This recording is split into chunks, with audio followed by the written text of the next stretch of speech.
कहीं पांडवों ने युद्ध की चेतावनी तो नहीं दी? आक्रमण की चेतावनी नहीं,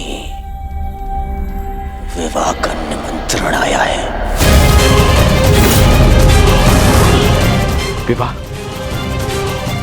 किसका विवाह?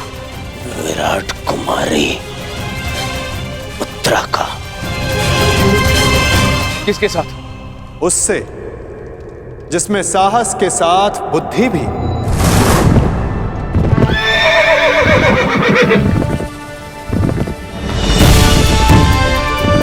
उसके हाथों में पर्वतों का बल है,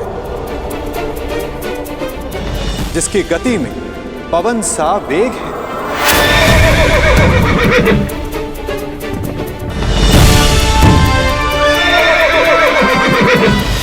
जिसके विषय में तुलना ही नहीं की जा सकती कि उसके बाणों की धार अधिक तीक्ष्ण है या उसका मस्तिष्क।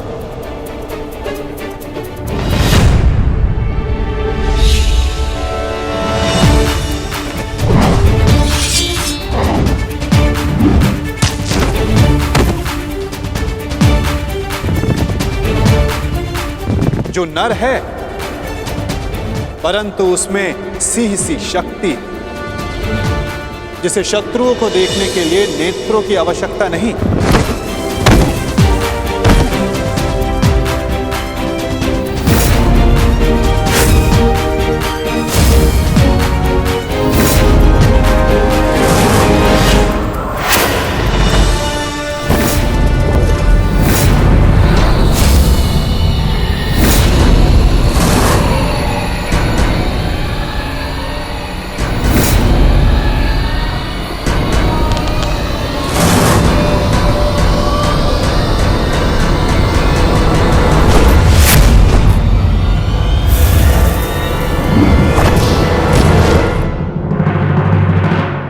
जिसकी शक्ति शेष नाग के समान है।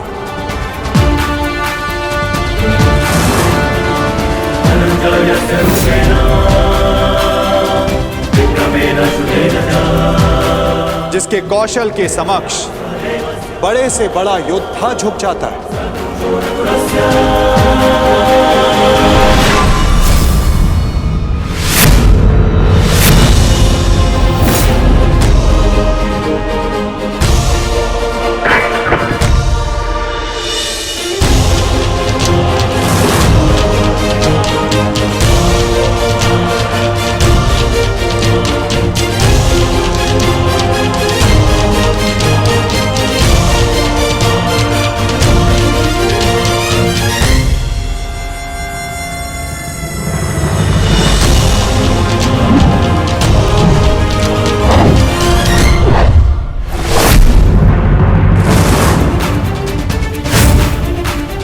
मित्रों का मित्र और शत्रुओं का शत्रु है, जो अपनों के मान के लिए अपने प्राणों को न्यौछावर कर दे, परंतु उसमें तनिक भी अभिमान नहीं।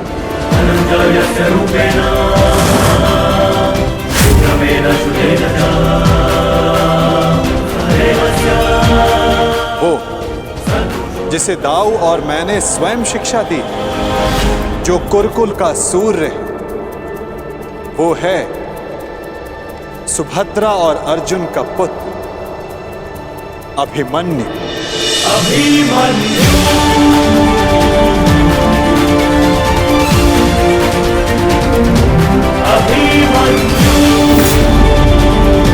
वो जितना शक्तिशाली है उतना ही विनम्र है।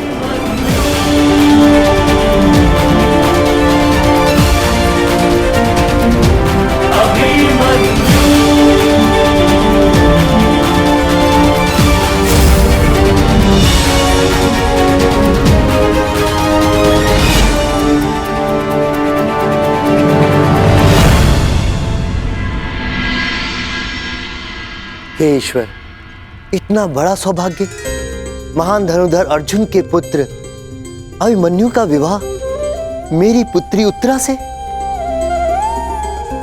मैं धन्य हुआ वासुदेव। स्वप्न में भी नहीं सोचा था कि मैं महाशक्तिशाली पांडवों का समधी बनूंगा। आज मुझसे अधिक कोई सौभाग्यशाली नहीं। भाग्यशाली तो मैं हूं विराटराज। उत्तरा मेरी शिष्य रह चुकी, इतनी कुशल प्रतिभावान पुत्र वधु पाकर मेरा भाग्य उदित हो गया।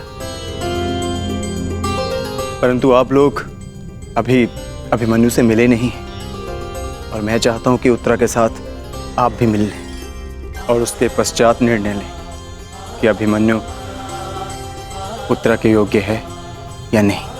अभिमन्यु आपका पुत्र है और जिसके शिक्षक स्वयं वासुदेव हो तो उसकी योग्यता पर संदेह करना भी पाप है। हम उत्तरा का संबंध अभिमन्यु के साथ करने को प्रस्तुत हैं।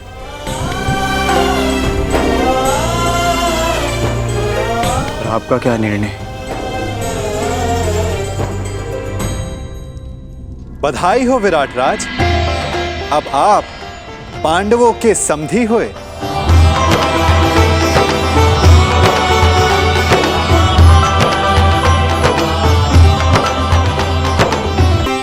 इतना दुस्साहस, इतना दुस्साहस! पहले आओ दिया और अब उसमें नमक छिड़क रहे हैं। हम यहाँ युद्ध का आह्वान कर रहे हैं और वो ये विवाह का निमंत्रण भेज रहे हैं।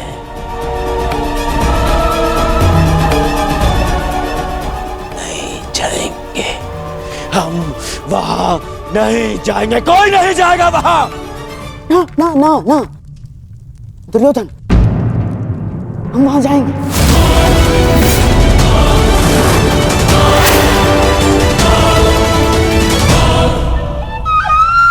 महाराज, मेरा मत है कि हमें वहां जाना चाहिए। युद्ध और संधि अपने स्थान पर है और संबंध अपने स्थान पर है महाराज। कुरुवंश के अगली पीढ़ी का पहला विवाह है ये और हमें निमंत्रण भी आया है। हमें जाना चाहिए महाराज। हाँ?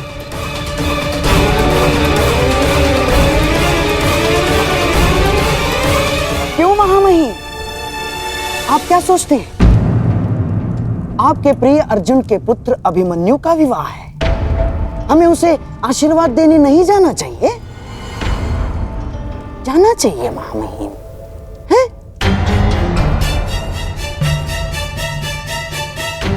क्यों अंगराज, क्या एक पीढ़ी के बैर का दंड अगली पीढ़ी को देना क्या न्यायोचित है? बोलिए अंगराज।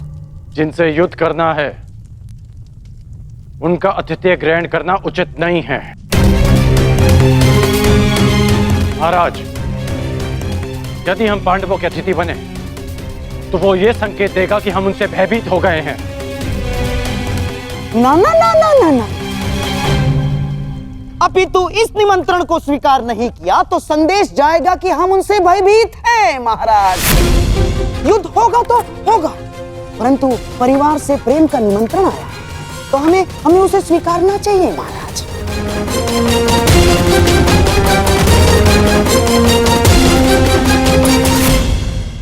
तनिक सोचिए महाराज, पांडु आपके भाई थे और देवी कुंती अभी भी हस्तिनापुर में निवास करती है,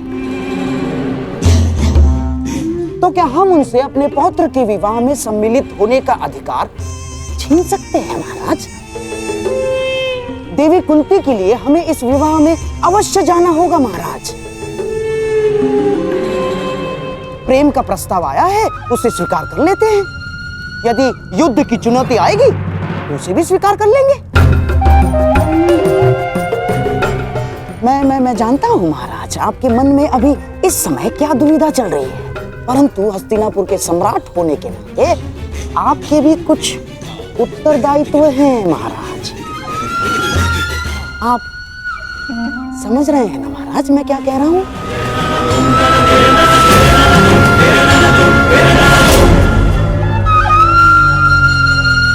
तो ठीक है, हम इस विवाह में अवश्य जाएंगे।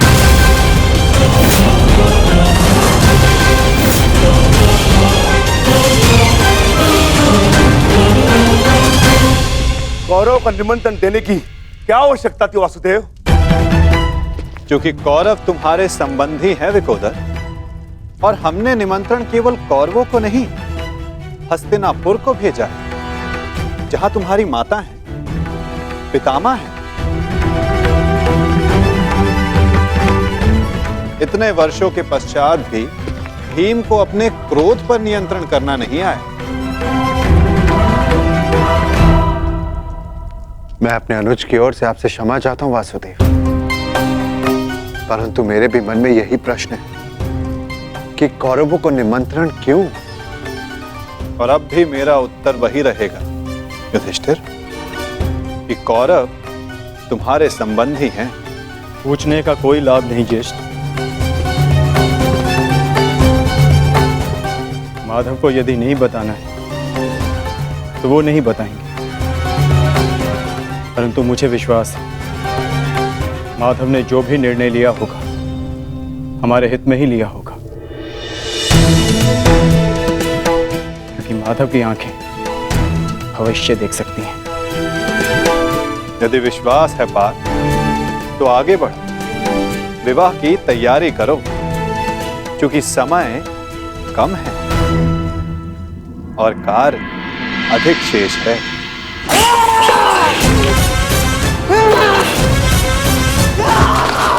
मामा जी,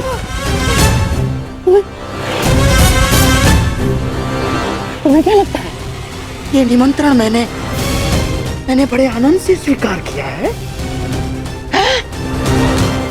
ये लगता है तुम्हें? मेरे मन से पूछो, मेरी आंखों में देखो दुर्योधन, तुम्हें उत्तर मिल जाएगा। कितना बड़ा अपमान है ये निमंत्रण मेरे लिए, ये निमंत्रण। परंतु यदि इतना बड़ा अपमान था मामाश्री, तो निमंत्रण स्वीकार क्यों किया मामाश्री?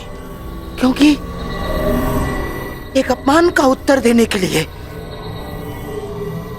अपमान को स्वीकारना पड़ता है दुर्योधन। ये विवाह, ये संबंध, ये निमंत्रण मेरे लिए उस कृष्ण का प्रहार है दुर्योधन। प्रहार,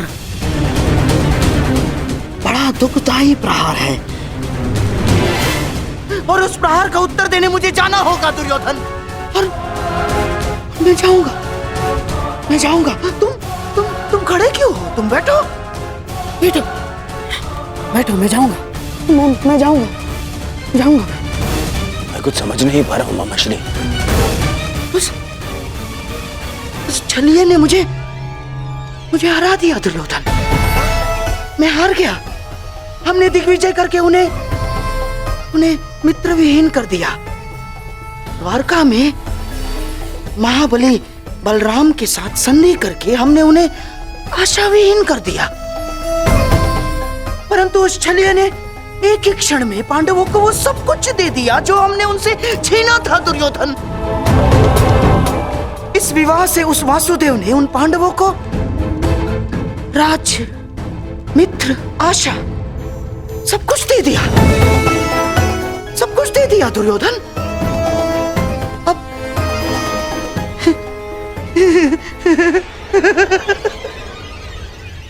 अब तुम्हारे समझ में आया कि उस छलिए ने हमारे साथ कैसा छल किया है।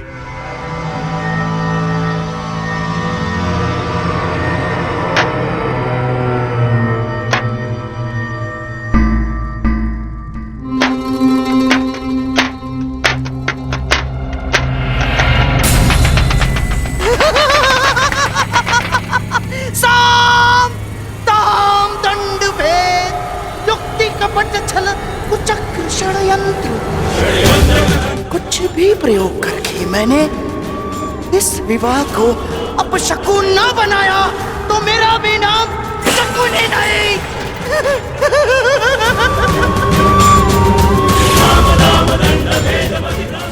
मेरी प्रतिज्ञा है पांडवों का सबसे बड़ा सहारा। हार जाएंगे वो। उस छलिए को शकुनी का उत्तर मिलेगा दुर्योधन, इसे विवाह में मिलेगा।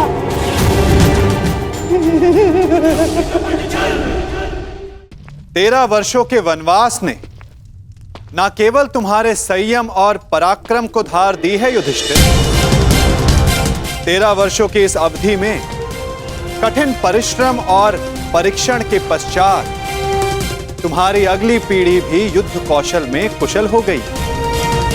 अब तुम सबका वनवास पूर्ण हुआ। अब समय आ गया है अपने वनवास रूप तपस्या का फल पाने का, और वो फल है तुम सबके पुत्र।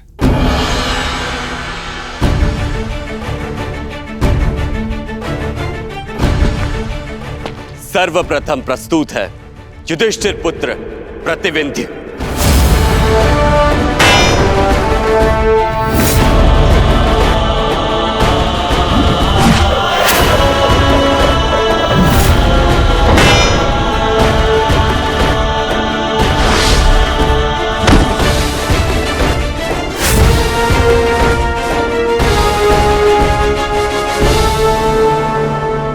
अब प्रस्तुत है भीमपुत्र सुत्सोम।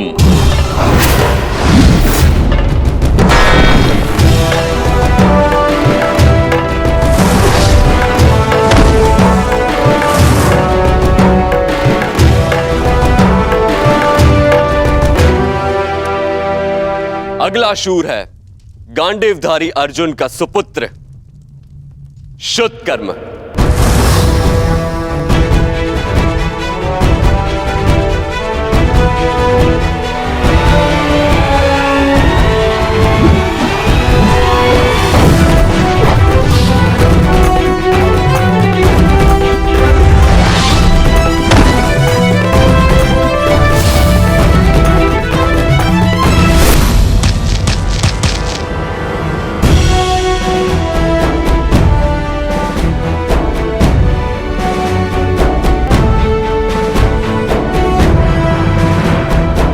और अंत में नकुल पुत्र शतनिक और सहदेव पुत्र शुत से।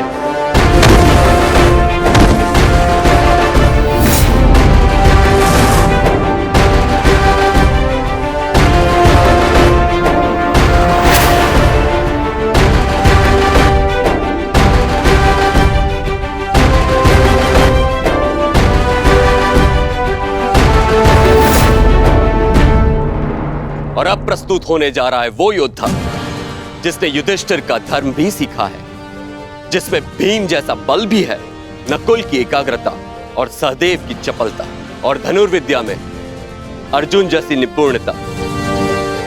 वो है अर्जुन पुत्र महायोद्धा अभिमन्यु। कृष्णे गुणार्चिता पांडवेषु च ये अभिमन्यु दृश्यन्ते गुणसंचया अभिमन्यु।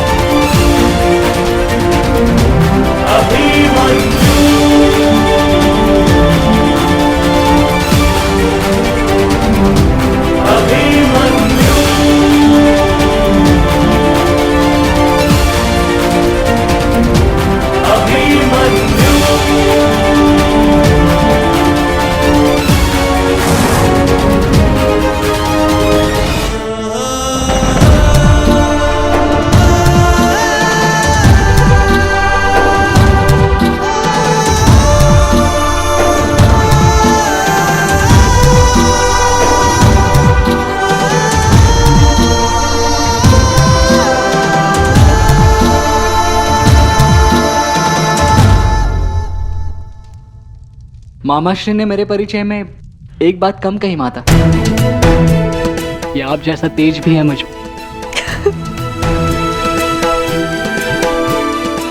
प्रणिपात।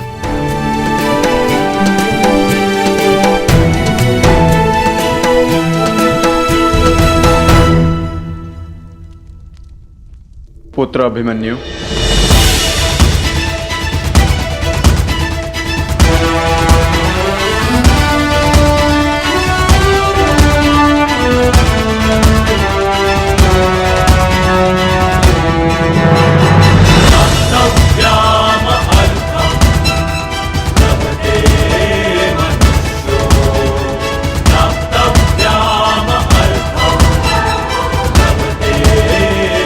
पिताश्री।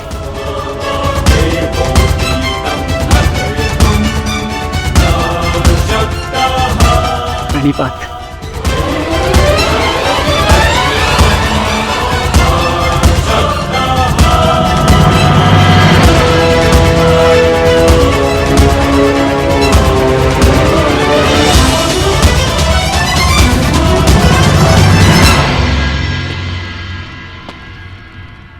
श्री बलराम, मुझे समझ में नहीं आता कि मैं आपका ऋण कैसे चुकाऊंगा। आपने और माधव ने अभिमन्यु को अद्भुत प्रशिक्षण दिया है। ऋणी तो मैं हूं अर्जुन कि मुझे अभिमन्यु जैसा कुशल शिष्य मिला।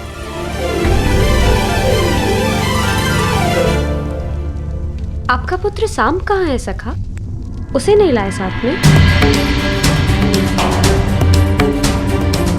क्या वो हमसे नहीं मिलना चाहता? वो यहाँ आने के लिए उत्साहित था, परंतु एक विशेष कार्य आ जाने के कारण उसे भेजना पड़ा, इसलिए वो यहाँ नहीं आ पाया।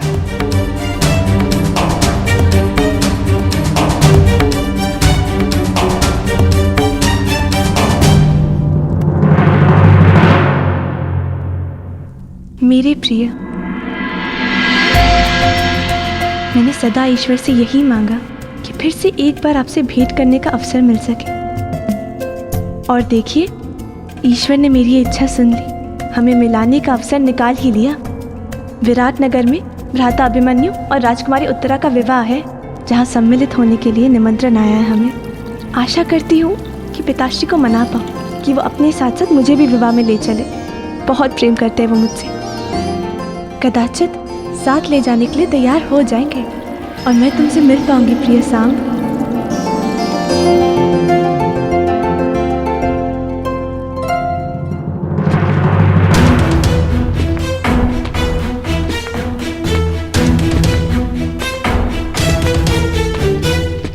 मैं हमेशा से चाहती थी कि मैं और तुम ऐसे ही किसी विवाह में मिले और साथ साथ स्वप्न देखें कि हमारा भी विवाह ऐसे ही जल्द से जल्द हो।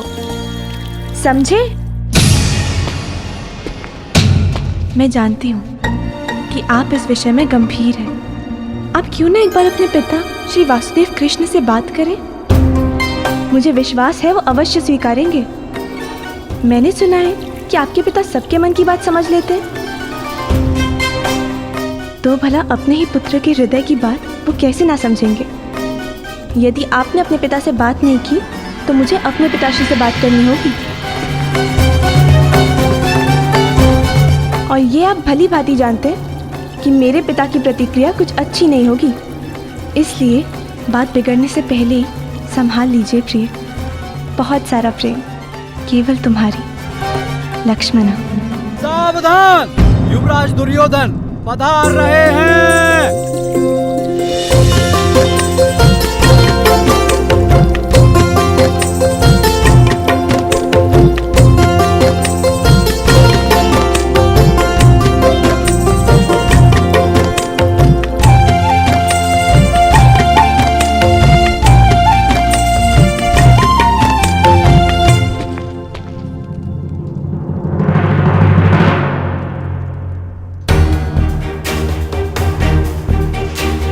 लक्ष्मणा, पिताश्री,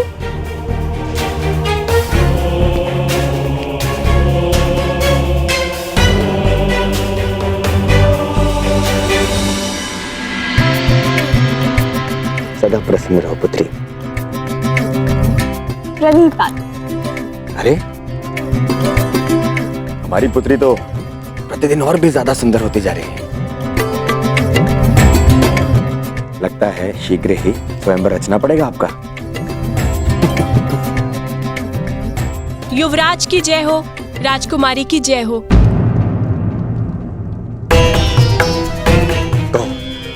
वो युवराज, राजकुमारी पक्षियों को दाना भिजवाना चाहती थी, इसलिए मैं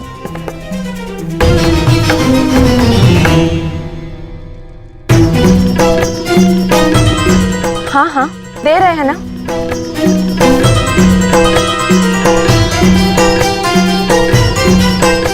पुत्री, इन पक्षियों के साथ में खेलना कम कर दो।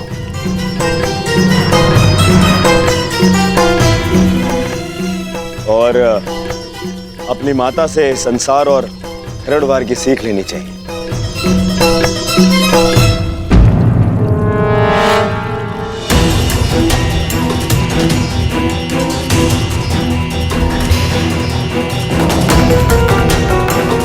और श्रृंगार करना सीखो। आपकी विवाह की आयु आती जा रही है। आप भी ना पिताश्री। मैं किसी से विवाह नहीं करने वाली। मैं आपको छोड़कर कहीं नहीं जाऊंगी।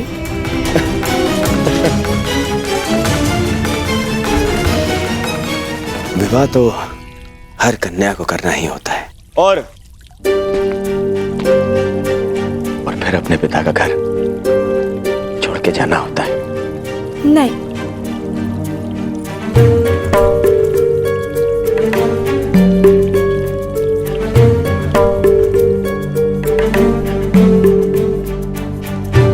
और मैं इतना मूर्ख भी नहीं हूं लक्ष्मण।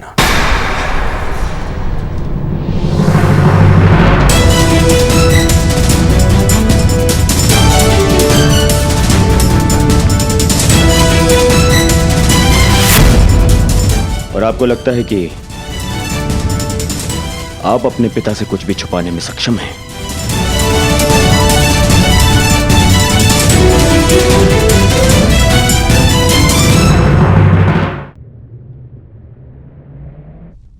आप प्रतिदिन शाक और भात क्यों बनाती हैं माते? शाक भात मेरे करण का प्रिय है। उसे यहाँ आने का समय नहीं मिलता। मैं सोचती हूँ जब भी वो आएगा शाक भात देखकर उसे संतोष होगा।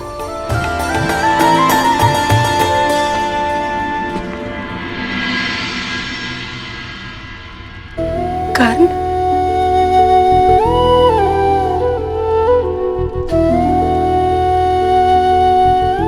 कर्ण नहीं माता, राधे कर्ण।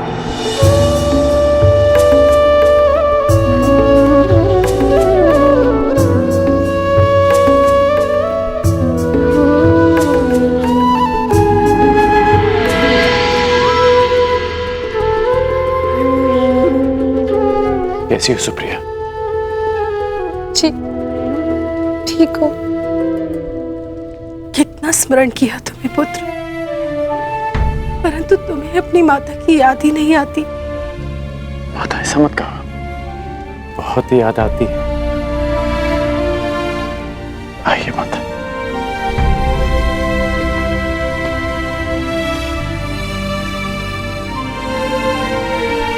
नहीं माता,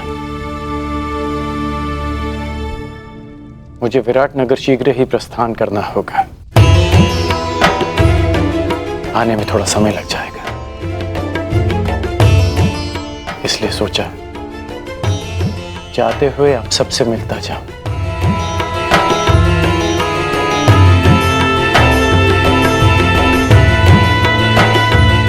किसे खोज रहे हो पुत्र? वृषसेन को खोज रहा हूं माता।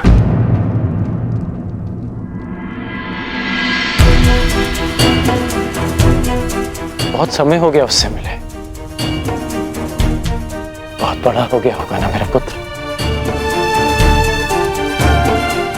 हाँ पुत्र, परंतु वो कहीं बाहर गया है। याद होता कि तुम आने वाले हो, उसे कहीं जाने ही ना देते। अच्छा, बाहर क्या? माता, उसे आने में अधिक समय लग जाएगा क्या? कदाचित आज तुम उससे मिल नहीं पाओगे। नहीं माता, मुझे उससे मिलना है। पिछली बार भी विराट युद्ध से पहले जब मैं यहाँ आया था तो उससे नहीं मिल पाया था माता, परंतु इस बार मैं उससे अवश्य मिलूंगा। ठीक है, मैं अपने पुत्र की यहीं प्रतीक्षा करता हूं। अन्यथा यदि आपको पता है कि वो कहां गया है तो आप मुझे बता दीजिए, मैं वहीं जाके उससे मिल लूंगा।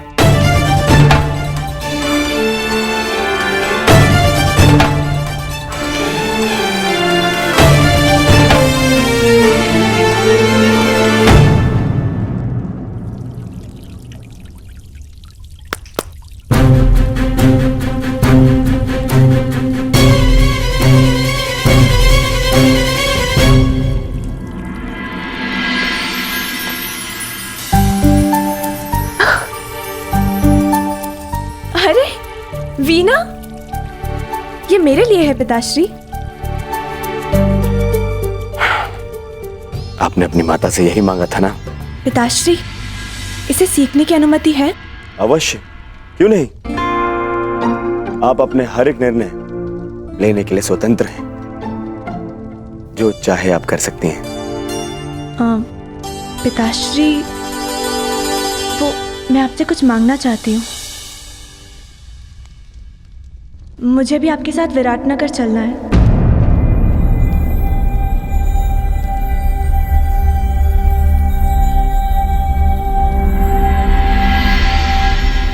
प्रश्न ही नहीं उठता लक्ष्मणा।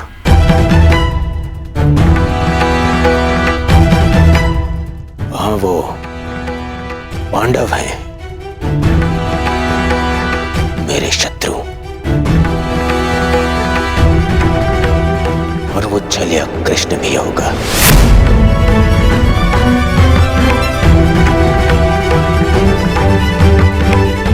जो सदा मेरे सामने कठिनाइयां उत्पन्न करता रहता है।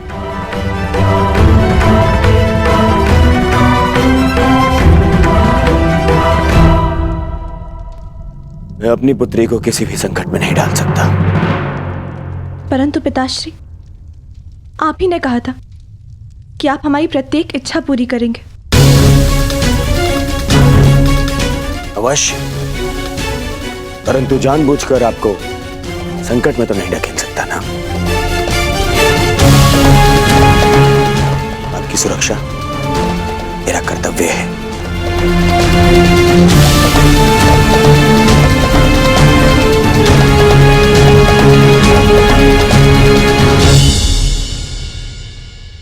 क्या मैं आपसे कुछ पूछ सकती हूँ पिताश्री? निसंदेह, पूछिए, क्या पूछना है? लक्ष्मणा, क्या जानना है आपको?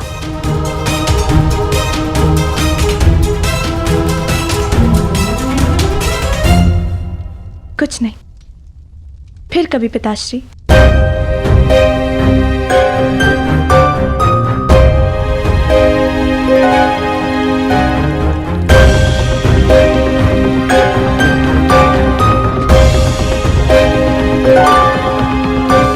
समझ नहीं आ रहा है आपको सांप के बारे में कैसे बताऊं, परंतु कदाचित अभी समय नहीं आया है।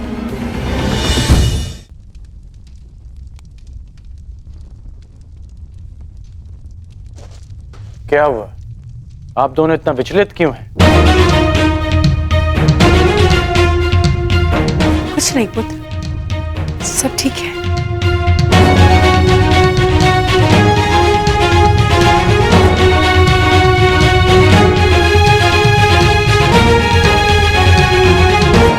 ऐसा प्रतीत हो रहा है माता कि आप मुझसे कुछ छुपा रही हैं। माता, वृषसेन कहाँ है? आप मौन क्यों हैं माता? सुप्रिया, हमारा पुत्र कहाँ है, बताओ। जी, पुत्र वो शिव मंदिर गए। कुछ पंडित आए थे तीर्थ के लिए, उन्हें मार्ग दिखाने गया है। बस इतनी सी बात है। आप मुझे बता क्यों नहीं रही थी? ठीक है, मैं उसे वहीं ढूंढ लूंगा। कारण पुत्र, वहां बहुत भीड़ होगी। कोई विवाह का आयोजन चल रहा है। उस भीड़ में कहां ढूंढोगे? तुम्हें विराटनगर के लिए विलंब हो रहा होगा। अगली बार मिल लेना। नहीं माता,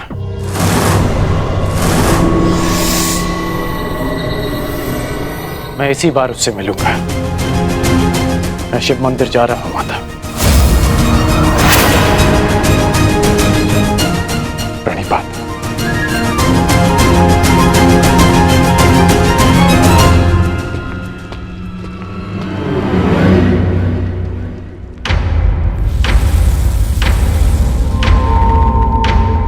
आवश्यकता पड़ने पर आप और आपकी सेना हस्तिनापुर की सहायता अवश्य करेंगे।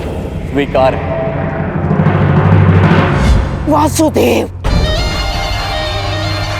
हमें बलराम ने समर्थन देने का वचन दिया था, और तुमने उन पांडवों को समर्थन देके सब कुछ बिखेर दिया वासुदेव। कैसे कैसे तुम्हें अपने मार्ग से हटाओ, कैसे तुम्हें पराभूत करो, कैसे तुम्हारा अंत करो वासुदेव, कैसे कैसे करो?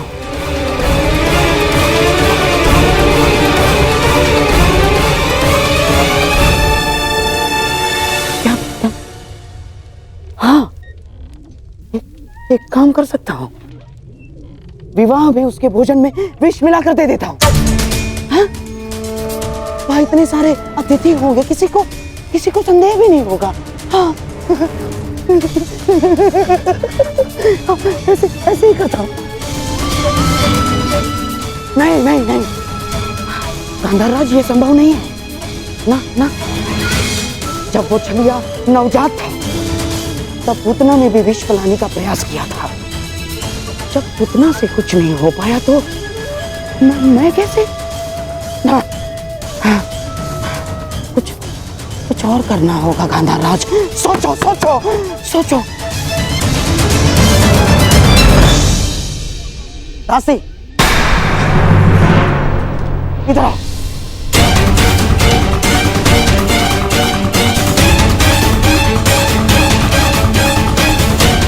सुना नहीं तुमने? जाओ, मेरे लिए मदिरा का प्रबंध करो, जाओ।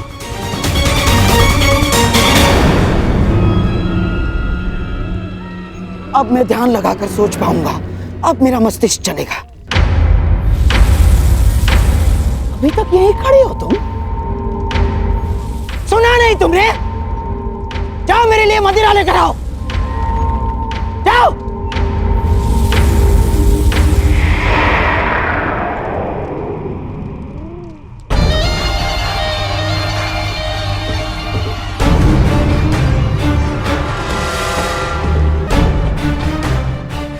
करूं उस वासुदेव का अंत?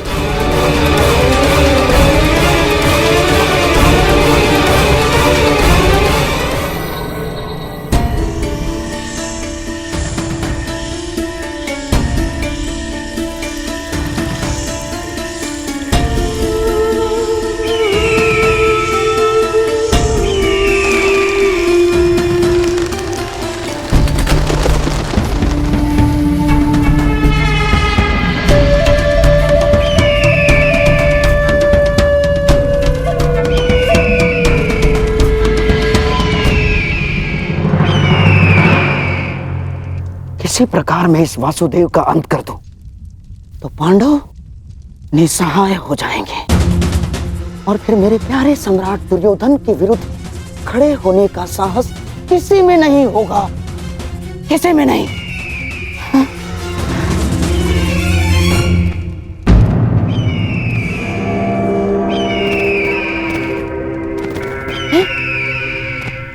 ये तो कोई संदेश है। कौन भेज रहा है और किसे?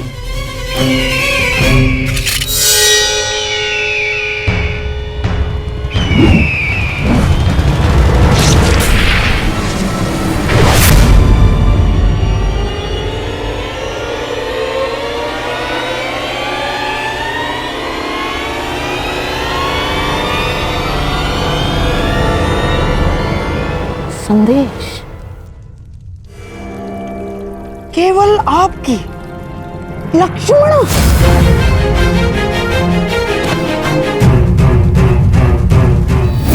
क्या है ये? क्या है ये? तुम्हें ज्ञात भी है तुम क्या करने जा रही थी? हैं? कृष्ण का पुत्र सांब और दुर्योधन की पुत्री लक्ष्मणा। असंभव है ये, असंभव है ये, तुम्हारा दोनों के साथ असंभव है। तुम्हें याद भी है इसका परिणाम क्या होगा बच्चे? हैं? याद है तुम्हें इसका परिणाम क्या होगा? महाविध्वंस हो जाएगा बच्चे, महाविध्वंस।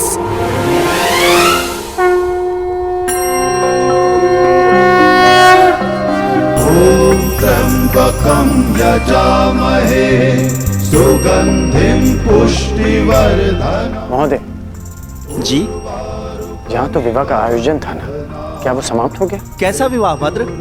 यहाँ तो कोई विवाह का आयोजन नहीं चल रहा है। कदाचित आप भिन्न स्थान पर आ गए हैं। अर्थात माता और सुप्रिया मुझसे झूठ कह रहे थे, परंतु क्यों?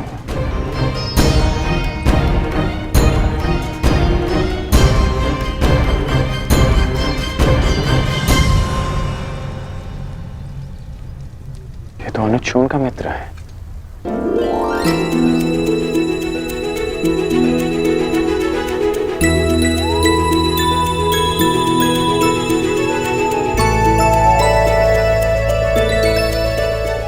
बहुत वर्षों बाद तुमसे भेंट हुई। कैसे हो तुम? मैं बहुत अच्छा हूँ, परंतु आप यहाँ भ्राताकर्ण?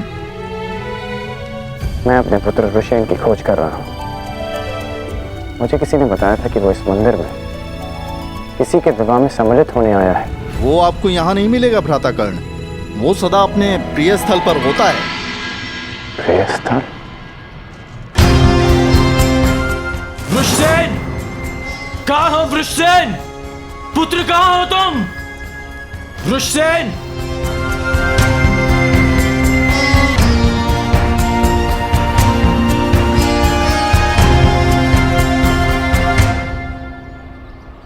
हमें क्षमा कर दीजिए महोदय, क्षमा कर दीजिए।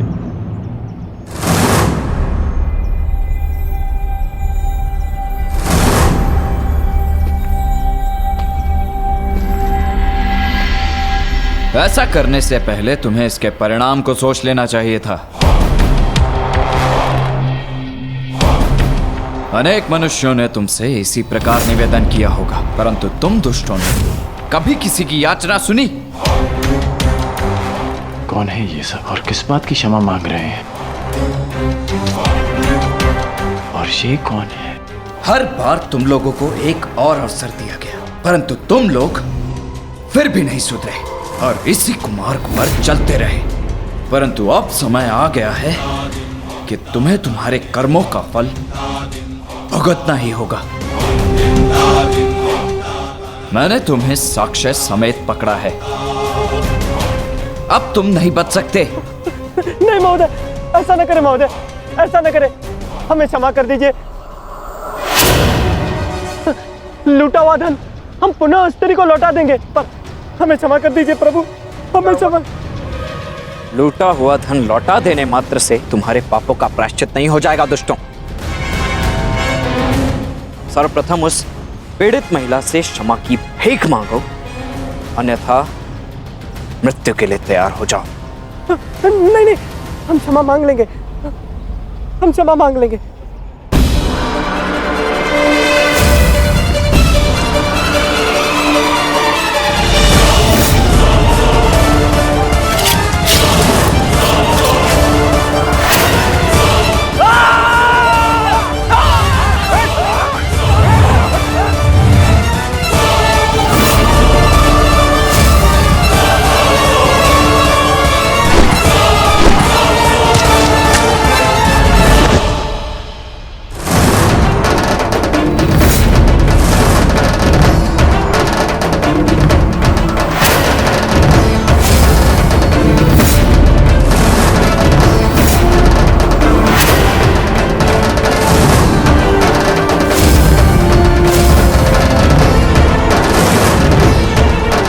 वृषसेन,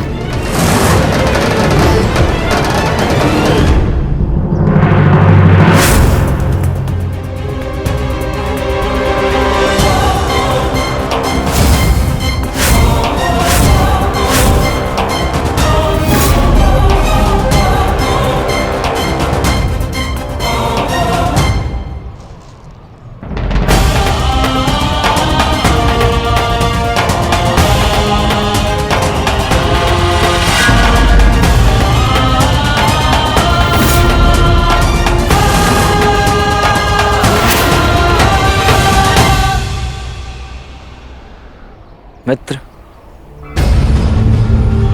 उस स्त्री को उसका धन लौटा दो और इन शवों को भी अंतिम संस्कार दे दो। हमारा मंतव्य यहाँ पूर्ण हुआ।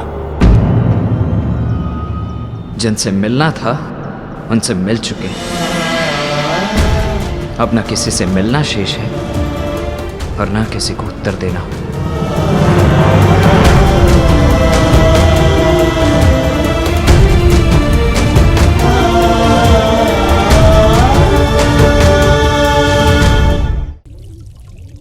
कब से चल रहा है ये प्रकरण? और कब से अपने परिवार के साथ विश्वासघात कर रही हो तुम? अब इस बात से मुझे दुर्योधन को अवगत कराना पड़ेगा।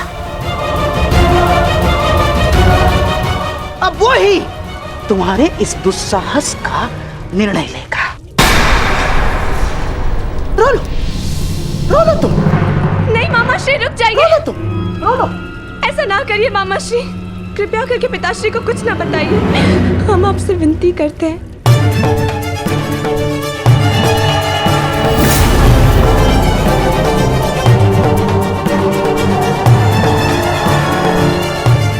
हमें क्षमा कर दीजिए मामा श्री, आपका भरोसा तोड़ने के लिए हम क्षमा चाहते हैं। बहुत बड़ी भूल हो गई हमसे। भूल गई थी मैं कि मैं ऐसा संबंध जोड़ने का स्वप्न देख रही जो कभी जुड़ ही नहीं सकता। प्रेम ने मेरी विचार क्षमता नष्ट कर दी। हमें क्षमा कर दीजिए, परंतु कृपया करके पिताश्री को कुछ मत बताइए। उन्हें पता चलेगा तो उनके हृदय को बहुत ठेस पहुंचेगी। उन्हें कुछ मत बताइए।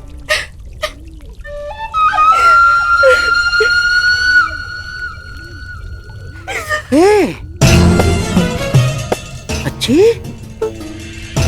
ना, तुम आओ। क्या बैठो।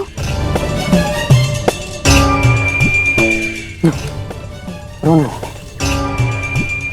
लक्ष्मणा, देखो, मुझे क्रोध तो आया था मुझे क्रोध, परंतु तुम्हारे अश्रुओं ने मुझसे कह दिया कि तुम सांब से अत्याधिक प्रेम करती हो।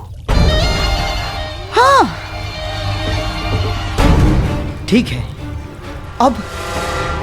अब मुझे ही कोई मार्ग ढूंढना पड़ेगा इससे बाहर निकलने का।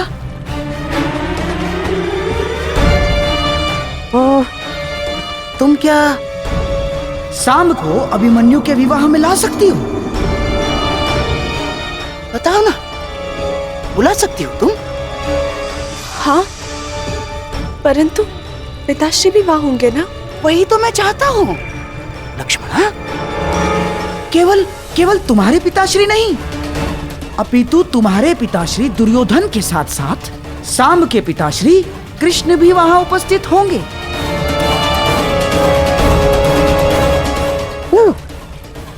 अर्थात तुम्हारे विवाह के विषय में कुछ प्रस्ताव उपस्थित करने के लिए दोनों के पिताश्री वहां होना आवश्यक है कि नहीं?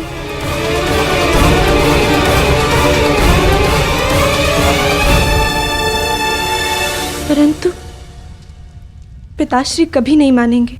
ना ना ना, तुम दुर्योधन की चिंता बिल्कुल मत करना, मैं उसे समझा दूंगा। सच? हाँ, अरे मैं अपनी लक्ष्मणा के लिए इतना भी नहीं कर सकता। तुम बस किसी भी परिस्थिति में सांब को वहां उस विवाह में ले आना, शेष सब मैं संभाल लूंगा। हाँ? धन्यवाद मामाश्री। सांब अवश्य आएंगे, हम अभी से संदेश भेजते हैं। हाँ।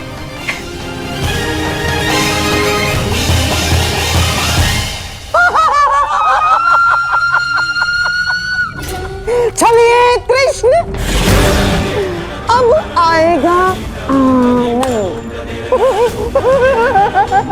मेरी अगली चाल के लिए तैयार रहना। तो इस बार तुम्हारी पराजय निश्चित निश्चित।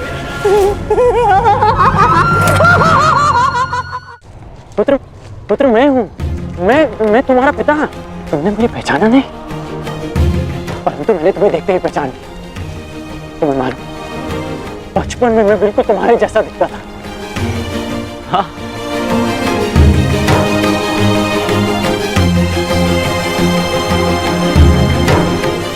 वही मुख, वही शरीर, जैसे मेरा ही प्रतिबिंब हो।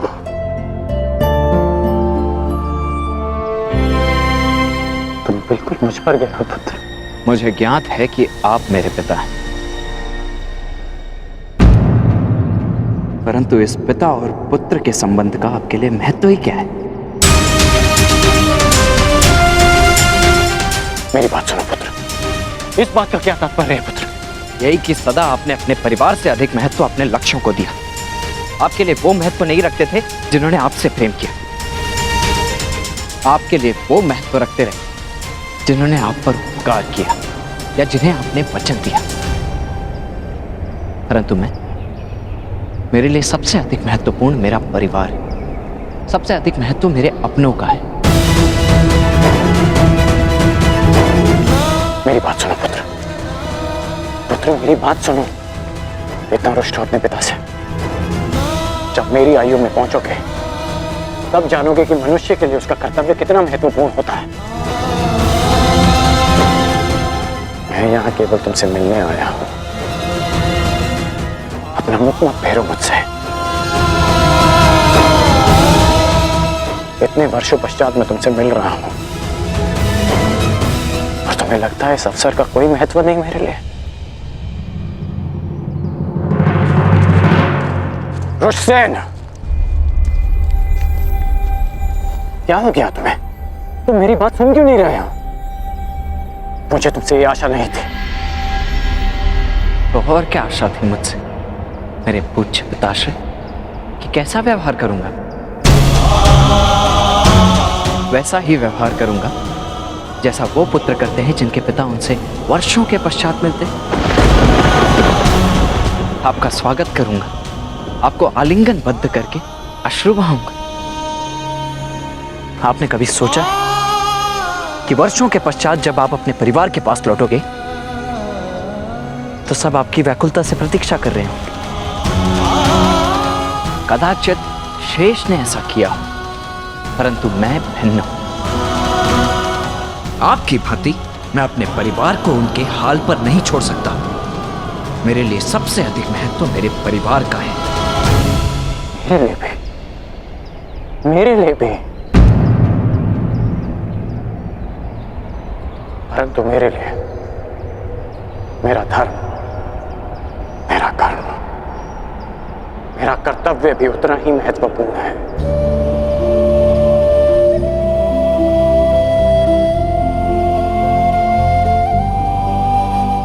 मैं आया था पुत्र,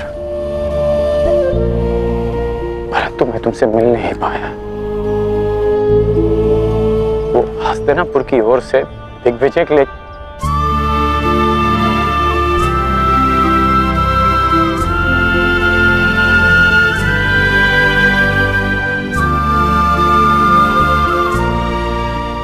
तुम ही बता। यदि मनुष्य केवल अपने लिए जिएगा, अपने ही सुख के बारे में सोचेगा, तो क्या हमारी आने वाली पीढ़ी का धर्म से विश्वास नहीं उठ जाएगा?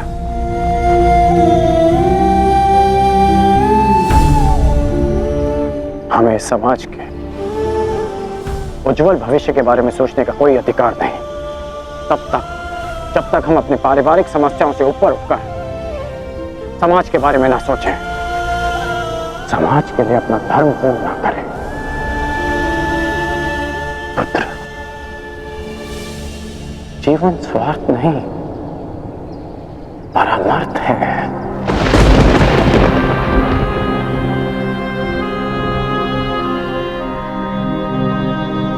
मैंने जो कुछ भी किया उसका मुझे कोई पश्चाताप नहीं, कोई ग्लानि नहीं, क्योंकि मैं स्वयं के लिए नहीं समाज के लिए जिया हूं, लोगों के हित के लिए लड़ा हूं। मैंने जीवन भर परिवर्तन के लिए संघर्ष किया। जानते हो क्यों? क्योंकि जब भी मैंने ऐसा किया तो मैंने लोगों की आंखों में आशा की किरण देखी। संसार में परिवर्तन लाने से पूर्व हमें स्वयं में परिवर्तन लाना चाहिए। इसलिए मैंने ये सब किया पुत्र। और यदि मैं ऐसा नहीं करता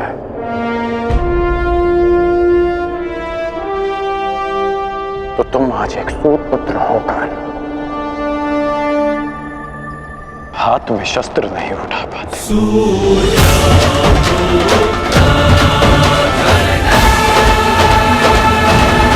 तो एक पति धर्म भी होता है, एक पुत्र धर्म भी होता है।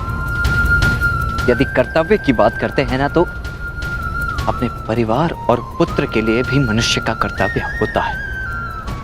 और यदि समाज की बात करते हैं तो ये मत भूलिए कि समाज परिवारों से मिलकर बनता है। आप जिसे परमार्थ कह रहे हैं वो आपका परम स्वार्थ है, और कदाचित मेरा स्वार्थ मेरा परमार्थ। आप अपना धर्म निभाइए और मैं अपने संबंध निभाता हूं।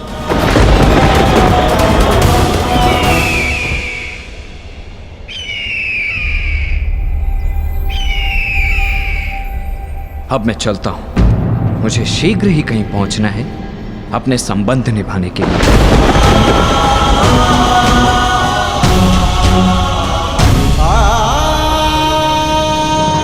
नहीं मामाश्री, मैं कह चुका हूं, लक्ष्मणा विराटनगर नहीं जाएगी। बस अपनी शत्रुता के कारण अपनी बच्ची का मन तोड़ना कहाँ का न्याय है दुर्योधन? हमारी बच्ची लक्ष्मणा को हमारे साथ ले जाना उचित होगा दुर्योधन। अरे कदाचित आप भूल रहे हैं मामाश्री कि विराटनगर हमारा मित्र नहीं शत्रु राज्य है। कोई अनहोनी हो गई तो, युद्ध छिड़ गया तो। मैं कुछ नहीं भूला हूं दुर्योधन, परंतु समझो बात को, ये निमंत्रण युद्ध का नहीं, विवाह समारोह का निमंत्रण है। उस अभिमन्यु का विवाह समारोह है। और दुर्योधन, हमारी नई पीढ़ी का पहला विवाह है, उसमें हमारी बच्ची को ले जाना अनुचित नहीं है। अरे मामाश्री क्षमा कीजिए मुझे, परंतु ये मुझे स्वीकार नहीं है। मैं अपनी पुत्री को संकट में नहीं डालूंगा। बस दुर्योधन देखो, ये मत भूलो कि ये आमंत्रण पांडवों की ओर से आया है, अर्थात पांडव शांति बनाए रखने के लिए कुछ भी कर सकते हैं, कुछ भी, जिससे किसी पर भी कोई भी संकट आए। मामाश्री बस, अब मुझे और कुछ नहीं सुनना है। ठीक है, जैसा तुम उचित समझो। रुकिए मामाश्री, क्या चल रहा है आपके मस्तिष्क में?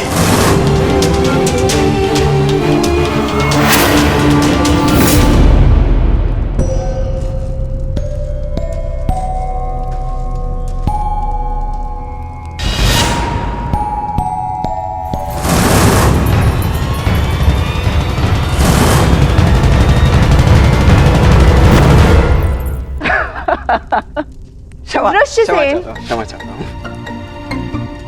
नहीं, मैं क्षमा चाहती हूँ तुम्हें इस प्रकार यहाँ बुलाने के लिए, परंतु बात ही कुछ ऐसी थी। मैं एक विवाह में जा रही हूँ और मैं चाहती हूँ कि शाम भी वहाँ उपस्थित हो, और उसे केवल तुम ही वहाँ ला सकते हो, तो तुम्हारी बात अवश्य मानेंगे। अच्छा, तुम्हारे कहने का तात्पर्य है कि वो तुमसे अधिक मेरी बात मानेगा। वृषसेन, ये परिहास का समय नहीं है, मेरी जान पर लगी है। अब मैं स्वयं जाके तो उन्हें वहां से आने को नहीं बोल सकती ना, क्योंकि मैं जानती हूँ कि वो नहीं आएंगे, परंतु इस बार उनका वहां आना अति आवश्यक है। और तुम मेरे मित्र होके ऐसे उपहास कर रहे हो। अरे अरे ठीक है, यदि इतना ही आवश्यक है तो मैं स्वयं जाकर कुमार साम को लेकर उपस्थित हो जाऊंगा। कहाँ है विवाह? विराटनगर में। वहां तो कुमार अभिमन्यु के विवाह का आयोजन चल रहा है ना, अर्थात तुम उस विवाह में। प्रश्न ये नहीं है कि लक्ष्मणा विराटनगर जाए या ना जाए, प्रश्न ये है कि आप उसे वहां ले जाने का हट क्यों कर रहे हैं? क्यों मामाश्री? ऐसा कुछ नहीं है दुर्योधन।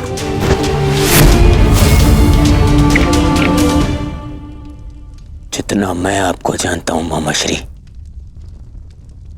आप अकारण मेरा मन बदलने के लिए मुझे बातें नहीं करते हैं। कुछ तो योजना आपके अंतर मन में है मामाश्री। अब भला मेरे मन में क्या योजना हो सकती है? मैं ये जो कुछ भी कर रहा हूँ अपनी बच्ची लक्ष्मणा की प्रसन्नता के लिए कर रहा हूँ, और कोई योजना नहीं है इसमें। बेहतर होगा कि ना हो मामाश्री, क्योंकि यदि ये कोई आपकी योजना है जिसमें आपने मेरी पुत्री का उपयोग करना चाहा, तो मैं आपको क्षमा नहीं करूंगा मामाश्री। ये क्या क्या कह रहे हो दुर्योधन? मैं अपनी बच्ची लक्ष्मणा को लेकर छल करूंगा?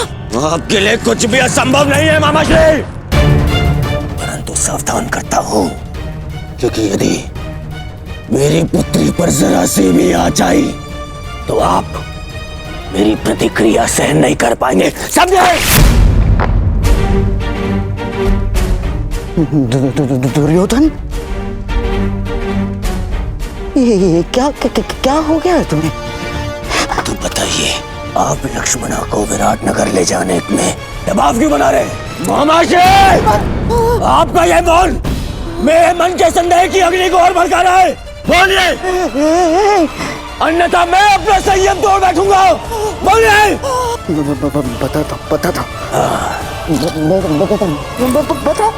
बताता हूँ। भूल जाओ लक्ष्मणा, ये संभव नहीं। तुम अपना ये संदेश किसी और के हाथों पहुंचा दो, मैं ये नहीं कर सकता। परंतु क्यों? लक्ष्मणा, वहां कौरव और पांडव सभी उपस्थित होंगे और मैं नहीं चाहता कि तुम्हारा सामना तुम्हारे पिता से हो, यही ना? ऋष्यसेन, मैं जानती हूँ कि तुम और सांब अपने पिता के समक्ष नहीं जाना चाहते, परंतु ये मेरे और सांब के जीवन का प्रश्न है। मित्र होने सहायता नहीं करोगे?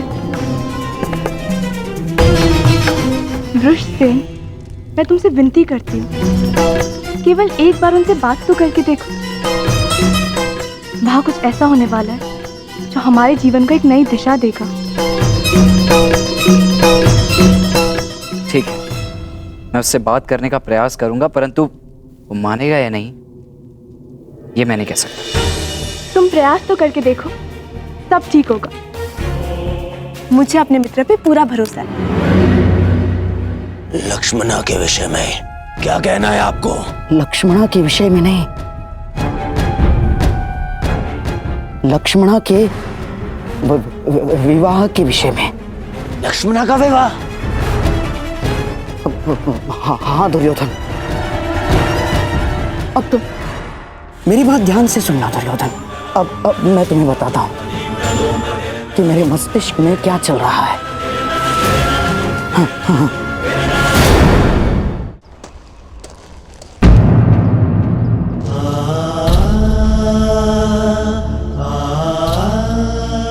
मुझे नहीं पता था कि आप अभी यही हैं। मैं जानता हूं तुम मुझसे रुष्ट हो पुत्र।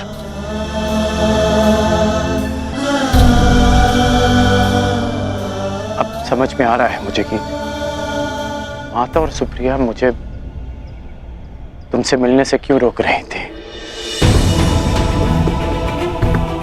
माता और दादी माँ को सदा यही लगता था कि हम एक दूसरे से ना मिलें, परंतु सत्य तो ये है कि मैंने सदैव इस भेंट की प्रतीक्षा की कि मैं आपको बता सकूं जो परिवर्तन आप लाना चाहते हैं वो बस केवल एक स्वप्न है जो कभी पूरा नहीं हो सकता। इतने वर्षों में भी आप कुछ नहीं कर पाए। साधारण असहाय मनुष्यों पर आज भी अत्याचार होते हैं, उन पर अन्याय होता है और इस अन्याय को रोकने का एक ही उपाय है, अत्याचार और अत्याचारियों को जड़ से उखाड़कर फेंक दिया जाए। ये हल नहीं है पुत्र, ये हल नहीं है। अपनी अपनी सोच है। आप परिवर्तन में विश्वास रखते हैं और मैं परिणाम। आप कर्म पर विश्वास करते हैं और मैं फल पर। मैं वृक्ष से मिले फल पर विश्वास करता हूं।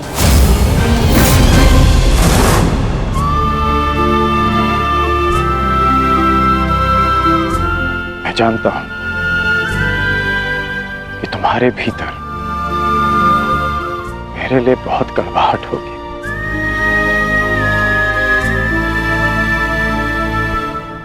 परंतु मुझे विश्वास है कि एक दिन तुम मेरा बलिदान अवश्य समझोगे। मैं उस समय की प्रतीक्षा करूंगा। वो समय आएगा पुत्र, वो समय आएगा। वो दिन कभी नहीं आएगा जब मैं आपके तर्कों से सहमत होऊंगा। आपने अपना मार्ग चुना और मैं अपने चुने मार्ग पर चलूंगा। आप कीजिए प्रतीक्षा परिवर्तन की, परंतु मैं परिणाम लाऊंगा और मैं अपने मार्ग में किसी को नहीं आने दूंगा, फिर चाहे मुझे उसके लिए किसी का भी सामना करना पड़े। और यदि आपका भी सामना करना पड़ा तो मुझे स्वीकार है।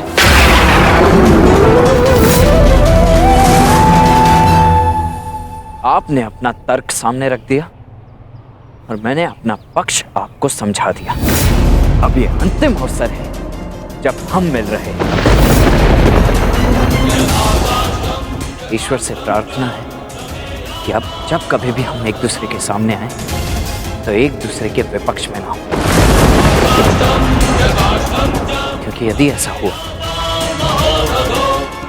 तो हम दोनों में से कोई एक ही जीवित बचेगा।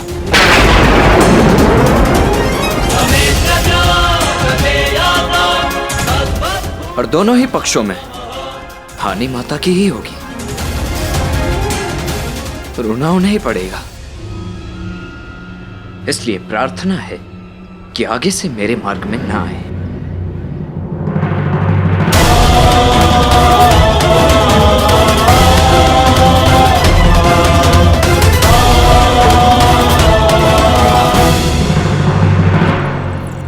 ये सुंदर है।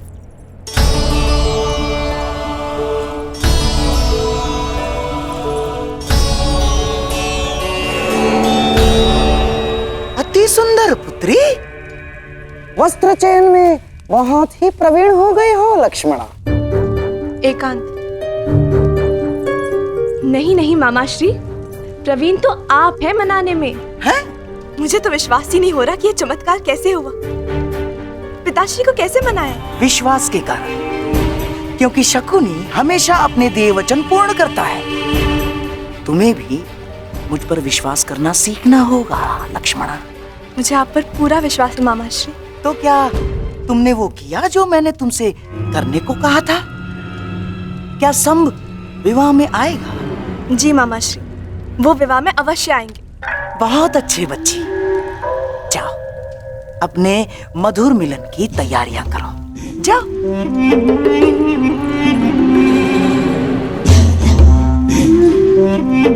और मैं कृष्ण की पहली बार पराजय की कड़वी मुद्रा देखने की तैयारी करता हूं। मैं नहीं जानता कि तुम भविष्य देख पा रहे हो या नहीं, परंतु मैं तुम्हें हारता हुआ अवश्य देख पा रहा हूं। अवश्य। नहीं जीतोगे तुम, नहीं जीतोगे तुम। चलिए। समझ नहीं आता ऐसा क्या है इस मोरपंख में कि सब इसे देखते ही अपना शीश झुका देते हैं। क्यों इसे देखते ही सबके मन में भक्ति उमड़ पड़ती है। जाने दो मित्र, जिसके मन में जो भावना है उसे रहने ही दो।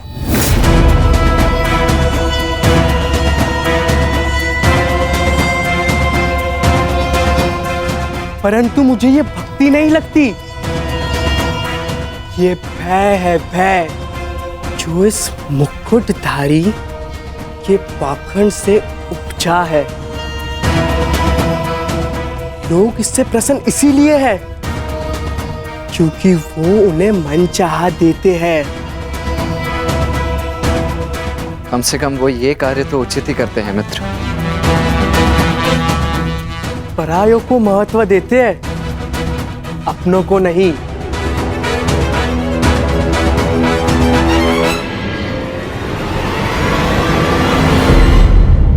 परंतु हम अपनों की बात करें मित्र। तो क्या निर्णय लिया तुमने? विराटनगर आ रहे हो ना? तुमने सुना नहीं? मैं वहां नहीं जाऊंगा जहां मेरे पिता महान श्री कृष्ण वासुदेव हो। मुझे समझाने में तुम अपना समय व्यर्थ कर रहे हो मित्र।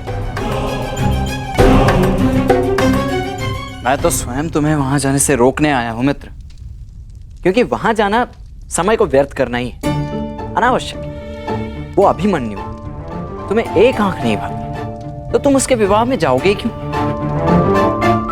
हाँ, वो माना कि लक्ष्मणा वहां आ रही है, परंतु उससे क्या अंतर पड़ता है?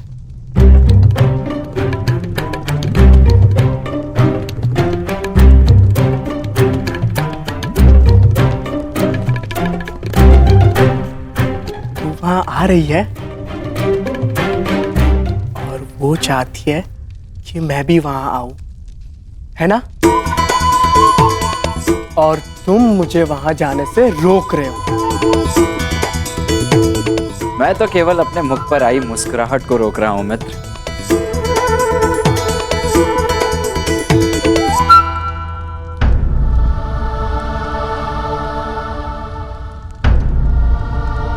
काकाश्री,